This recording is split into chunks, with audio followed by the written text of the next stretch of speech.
Assalamualaikum warahmatullahi wabarakatuh. Sampurasun.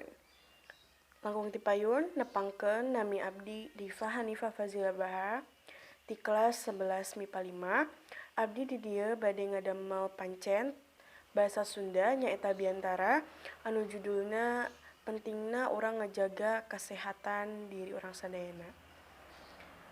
Wilujeng nyakseni. Assalamualaikum warahmatullahi wabarakatuh. Innal hamdalillah nahmaduhu wa nasta'inuhu wa nastaghfiruh wa na'udzu billahi min syururi anfusina wa min sayyiati a'malina may yahdihillahu fala mudhillalah wa may yudhlilhu fala hadiyalah. Asyhadu an la ilaha illallah wa asyhadu anna Muhammadan abduhu wa rasuluh. Amma ba'du. Ibu guru anu kusim kuring dipika hormat sareng rerencangan abdi sadayana anu kusim kuring dipika cinta. Langkung ti payun mangga urang sanggakeun puji sindang syukur kehadirat Allah Subhanahu wa taala anu parantos maparinan kasehatan jasmani, rohani, kanikmatan ka urang sadayana anu antos maparinan waktos ka urang sadayana kanggo ayeuna tiasa deui patepang rarai sanaos ngangge media elektronik ieu. Mugi urang sadayana salawasna dalam keayaan sehat walafiat. Amin ya Allah ya rabbal alamin. Saderek sadayana anu kusim kuring dipika hormat sareng kusim kuring dipika cinta, abdi di dieu bade ngadugikeun kumaha sih carana urang kedah ngajaga diri orang sorangan, lingkungan sekitar, lingkungan masyarakat jeung sajabana.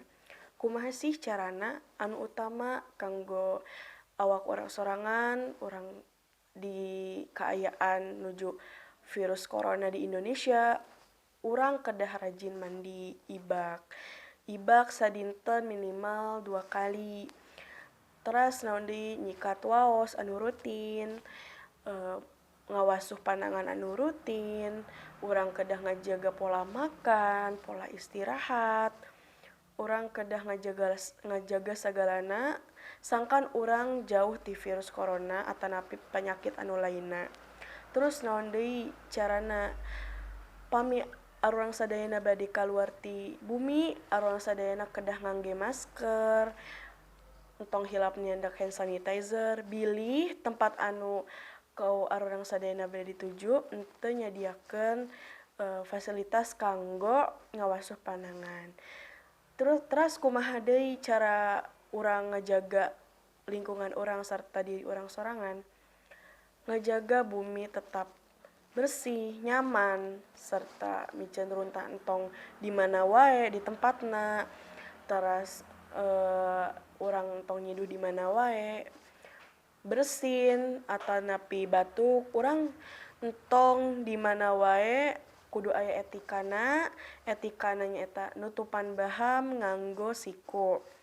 Urang kedah ngajaga bilih urang sadayana nepakeun ka saderek urang sadayana bilih aya nu kena corona. Lamun urang ngajaga diri urang sorangan, lingkungan urang sorangan, ngalakukeun anu entos dianjurkeun ku pamarintah, anu ngalakukeun hirup sehat, insyaallah urang sadayana sangkan bakalan jauh ti eta panyakit anu ayeuna aya di Indonesia sareng penyakit anu lainna.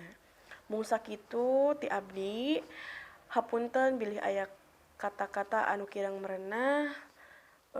Hapunten ka sadayana. Wassalamualaikum warahmatullahi wabarakatuh.